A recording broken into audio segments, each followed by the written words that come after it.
Hello everyone, this is Rajat Manchanda and welcome to the learning tree.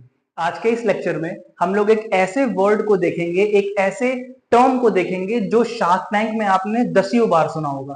और जब भी कोई अपनी पिच करने के लिए आता है तो शार्क का पहला क्वेश्चन ये होता है कि आपकी कंपनी का एबिडा क्या है।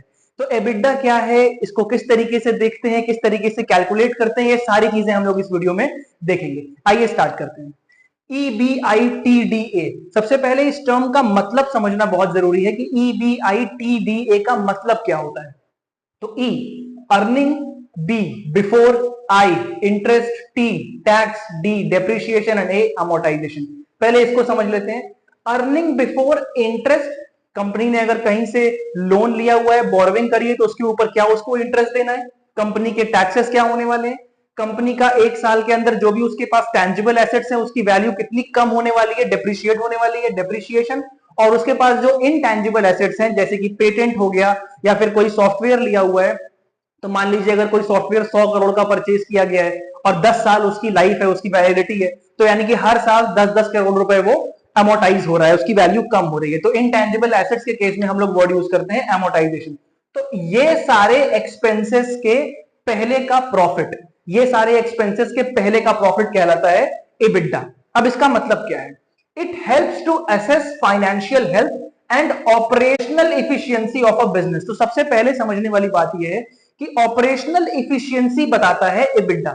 कंपनी का इंटरेस्ट के, टैक्स के, डेप्रिसिएशन के और अमोर्टाइजेशन के पहले का क्या प्रॉफिट है, कंपनी के ऑपरेशंस कितने अच्छे हैं।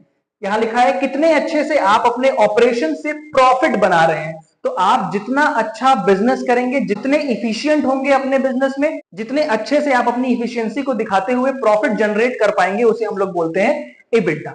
अब EBITDA कैलकुलेट किस तरीके से करते हैं, तो यहां देखिए फॉर एग्जांपल आपकी सेल्स 200 करोड़ रुपए की है और उसमें रॉ मटेरियल का खर्चा 30 करोड़ है, labour 20 crore and other manufacturing expenses कुछ 10 करोड़ रुपए के आए हैं और सेलिंग एंड डिस्ट्रीब्यूशन एक्सपेंस आपका 20 करोड़ है। तो ये सारे के सारे एक्सपेंसेस को जब आप माइनस करोगे अपनी सेल्स में से तो आपको मिलेगी 120 crore which is earning before interest, tax, depreciation and amortisation. किस लिए मैं बोल रहा हूं, क्योंकि इसमें ना तो इंटरेस्ट को कंसीडर किया गया, ना टैक्स को, ना डेप्रिसिएशन को और ना अमोर्टाइजेशन को। तो ऑपरेशनल लेवल पे आप कितना अच्छा परफॉर्म कर रहे हो ये बताता है EBITDA।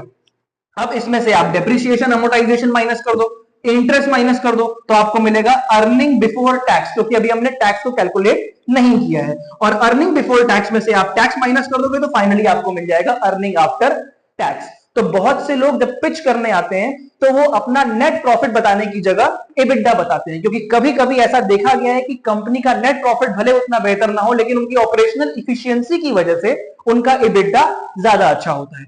अच्छा, कभी कभी ये EBITDA रेड फ्लैग की तरह भी काम करता है, इसको समझना बहुत जरूरी है, क्योंकि बहुत सी ऐसी कंपनियां हैं जो एकाएक प्रॉफिट की बजाय EBITDA दिखाना स्टार्ट कर देती है, क्योंकि वो ये तो दिखाती है कि कंपनी ऑपरेशनली बहुत अच्छा कर रही है लेकिन इन सारे एक्सपेंसेस को कंसीडर नहीं करती है। तो ध्यान रखिएगा, वैसे तो EBITDA जितना ज्यादा होता है उतना बेहतर होता है, लेकिन अगर कोई कंपनी एकाएक ये दिखाना शुरू कर दे कि उनका EBITDA बहुत अच्छा है और पहले वो हमेशा नेट प्रॉफिट दिखाया करती थी, तो ये एक रेड फ्लैग भी हो सकता है। आई होप आपको ये लेक्चर समझ में आया होगा।